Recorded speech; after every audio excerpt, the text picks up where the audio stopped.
Howdy, cowpokes. We're going to do another, and I've said this probably 20 times now.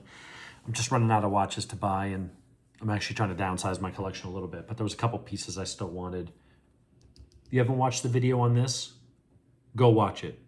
Yeah, it's over half an hour long, and some people have short attention spans and just want to get to the specs or whatever. Then go watch one of those videos. If you want to watch a conversation about the brand and the marketing approach and the creator of the watch and then the watch and the unboxing, that sometimes takes a little time to explain. If you got a short attention span, go watch some reels. They're 60 seconds or less. No harm, no foul. One of the brands I like just because I look at them as a gateway drug. Kind of like how I look at some of the Chinese clone knives before deciding to go spend $550 on a Medford. I can go on Amazon and get one for $30 to try it out.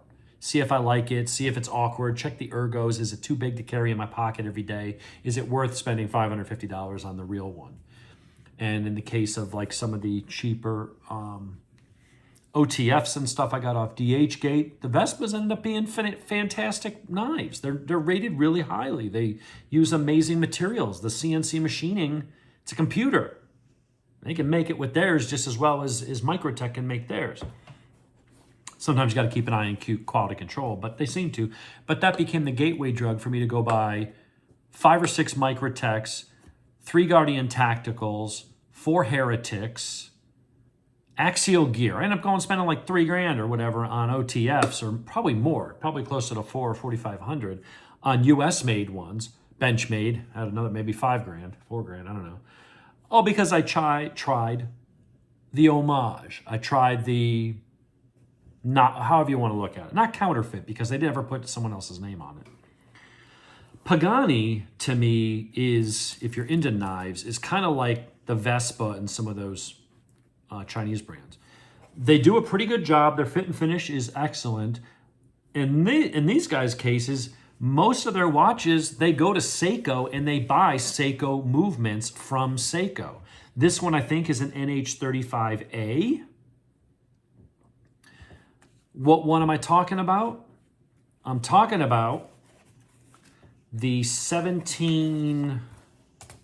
What the hell is this one?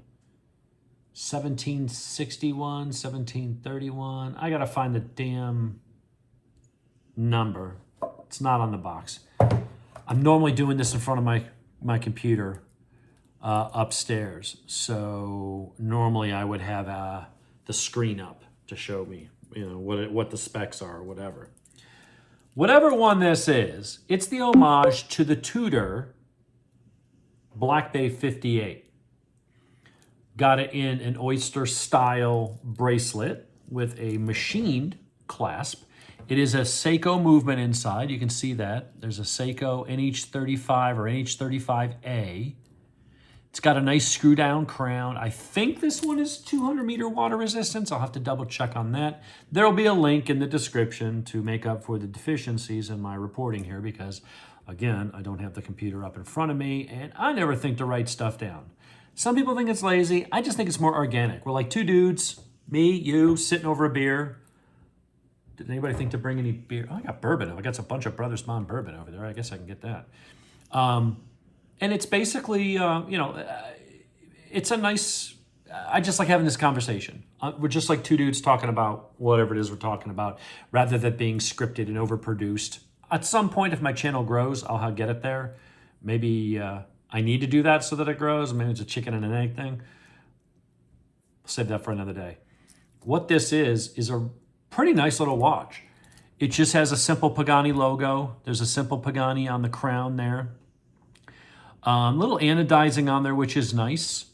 There's lume. It's got lume on the, whatchamacallit. I keep wiping this off on my shirt. Maybe I should use the Pagani included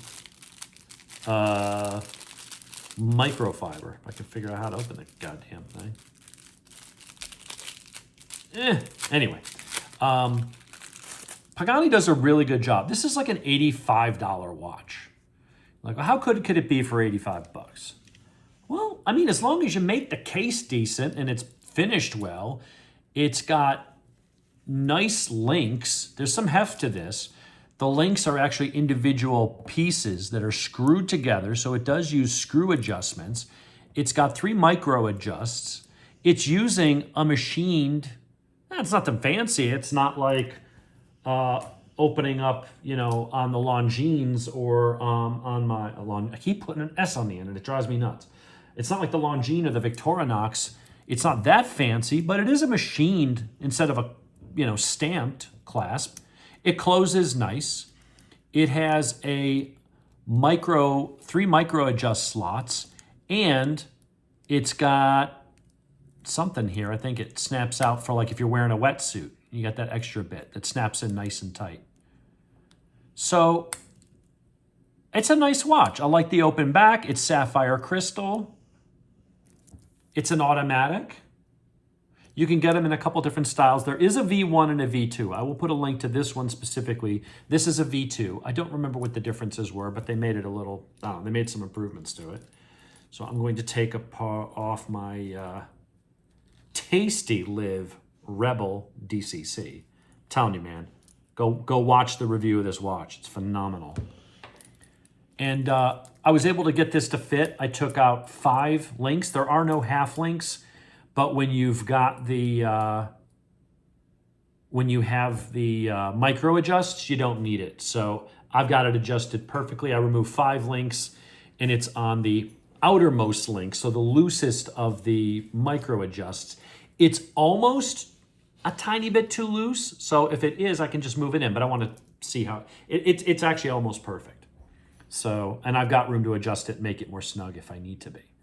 The bezel, nice, nothing crazy. I mean, it feels like a bezel. The precision, it's nice and precise. The clicks are good. I don't know how many clicks it is. I don't think it matters because I think the average person that buys a dive watch is like me. They buy a dive watch because they like the style of the dive watches, and the clicks and all that stuff is really kind of irrelevant because how many of us are actually going scuba diving and using this as your dive watch? I think most people that go legit scuba diving, not just snorkeling, they're probably using a dive computer anyway. So I don't know how many people do it professionally. Or even recreationally, but they're that serious and they buy this as a tool for that purpose. But it'll work. It goes click. It lines up really nice. Actually, it lines up pretty much perfect. Sometimes on the cheaper watches, you'll get it to where there's a little bit of plane. It just doesn't line up. That is lined up right on the dot. It's perfect. Doesn't have a date. I'm okay with that. It's one less thing to set when you have an automatic and you don't wear it every day. So this is just a 3-hand automatic with a Seiko guts in it. Sapphire domed crystal. Really nice polishing job. The links are nice. It uses the female on the lug side, so that falls straight down. It fits the wrist nice. It's a good looking and it's a good fitting watch. It's a 42 mil, which for me is perfect. 42 to 44, I've said this 1,000 times. 42 to 44 is kind of where I like to sit. But as an homage, this is where this serves a purpose. Well, why are you reviewing Longines and then you've got, the next day you got a freaking $85 Pagani? Because I like trying these out. I don't know if I want to spend, when you look at the price of like a Tudor Black Bay, aren't those like around $5,800 or $6,000? That's a pricey watch by most people's standards. I'm trying to think of the first car I bought. First new car I bought was in 1992. It was a Dodge Shadow America. And at the time it was like $89.99. $9,000 for a brand new car. Didn't have AC, had manual transmission, roll down windows. Didn't come with a stereo. I had to put a Blaupunkt system in there. Point was, that was $9,000. I know that's for inflation, but $6,000 for a watch for me to go get the real one, that's a good chunk of money. And you got to think about, if I do that, what if I don't like it? What if it just doesn't tickle me the way this thing does, where I want to wear this watch and the cost is what it is? Luckily, it was $450. But before you go spending multiple thousands of dollars, I would say before you go buy any watch that's over $1,000, Now, if it's a watch that you know is in high demand and that you could turn around and flip it if you had to and get your money back if you had it for a month and you just didn't like it, you didn't gel with it, it wasn't comfortable, it just, for whatever reason, didn't work, that's fine. But for me, I look at Pagani and some of these other brands. While they make nice watches, this is going to be all the watch some people need. Some people are going to go, you know what, I'm never going to spend $6,000 on a freaking Tudor, but it's a nice watch, minimal branding. It just, you know, obviously it's inspired by the style. It's like going and getting an Invicta. It's a Submariner clone. It's 43 millimeters. This one's quartz, but it's got 200-meter water resistance. And some people just want that look. You know, I get it. Some people will say, well, you're trying to be a poser. You're trying to make it look like you got a Rolex. No, if you're going to do that, you go buy a fake Rolex that has the Rolex on it, and you hope that the person you're talking to isn't an aficionado and doesn't spot it in a heartbeat. I feel like with the homages, where they're putting their own names on it, and they're changing it slightly, it might be a different size, there's going to be some differences and things like that. You know, you like the style. But some people, even if they can afford it, there are people that are frugal, and they're like, why would I spend $5,000 or $10,000 on a watch when I could put that into a bond or a CD or my 401k or buy stock with it and get back much more than wondering if that watch will ever be an investment, or if I go to sell it, at least I get my money back. Some people are frugal, so it's not always a question of what you can afford. It is for some people, but it's also about what are you willing to spend. And some people just aren't, well, they just need it to tell the time. They need it to be reliable. They need it to be somewhat accurate. And they don't want a smartwatch that you got to throw out every 2 or 3 years when the battery goes tits up. So having a nice stainless steel watch that looks cool and it just works, and it's $100 or less, that go, you know, you can say, well, go get a name brand like a Casio. Don't get an homage. I got no problem with homages. A lot of times they change something about it. They don't put the other company's logo. I've gotten into these arguments with people about knives and stuff. You know, if you're buying a counterfeit, they're selling it for $80 on DHgate, and they're putting the Microtech logo in their direct copies. That's counterfeit. I'm not cool with that. When it's just, you're basically taking their design and you're making your interpretation of it, and it's got some changes. You're putting your own logo on it. You're not selling it at that price point. You're not selling it in advertising like it's a Tudor. You're not putting in that movement or any of that. To me, I'm less concerned about that. And the reason is, just like in knives, the kind of person that wants a Tudor or the kind of person that wants the Rolex would never consider buying this. Even though it's a watch, it works. It'll probably last 15, 20 years. I know people that have had Invictas for decades. Put a battery in them every 3 years and they run like clockwork. Same thing here. This could be a perfectly reliable watch. You can get it serviced. It's got Seiko guts. It's not some weird proprietary Chinese company that no one can get parts for and no one's ever taken apart before because they've never seen it. It's internally, it's a Seiko. I could take this to a jeweler that services Seikos and say, hey, I need you to clean it out and do a refresh. And they can do it. So I feel that there's a place in the market for this kind of stuff, so long as it's not a blatant copy or a counterfeit. The kind of person that would buy, that wants the Tudor or wants the Rolex, wants the Omega, wants the Royal Oak, they would never lower themselves to even be seen in the same room as this watch. However, the person that buys this watch will fall into one of two categories, in my opinion.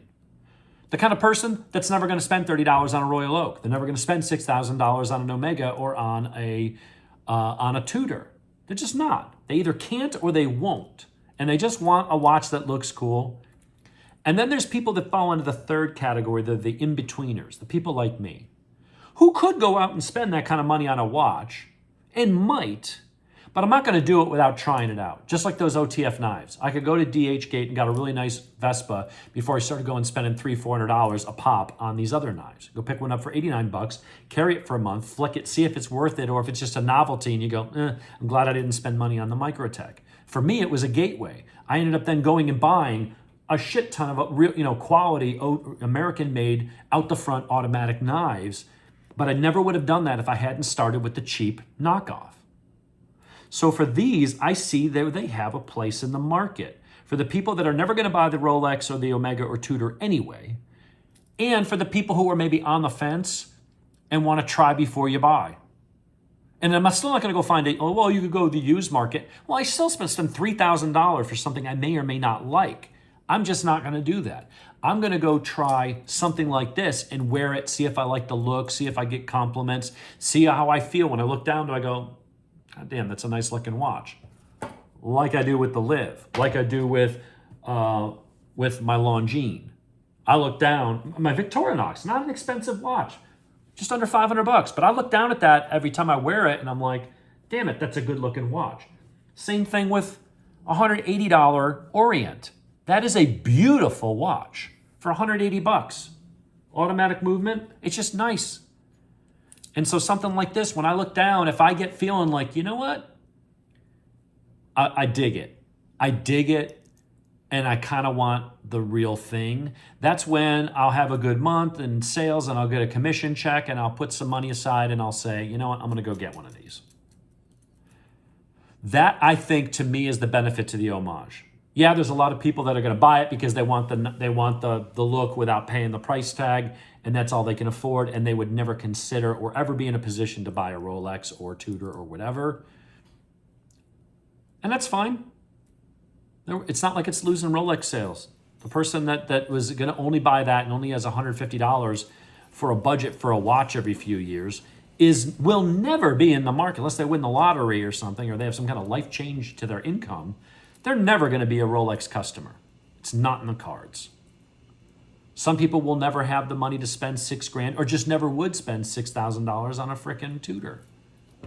So get something like that. Pagani designs. They're really impeccably made. They're very, very nice. They're good materials.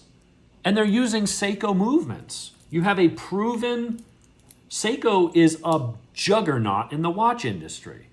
Japan makes some great freaking movements. Japanese quartz movements almost put the Swiss out of business. Heard of the quartz crisis? So, comes in a nice little package, comes with the manual, warranty card, the guarantee, all that stuff. It's just basic, but for $85, there you go. It's a Tudor homage.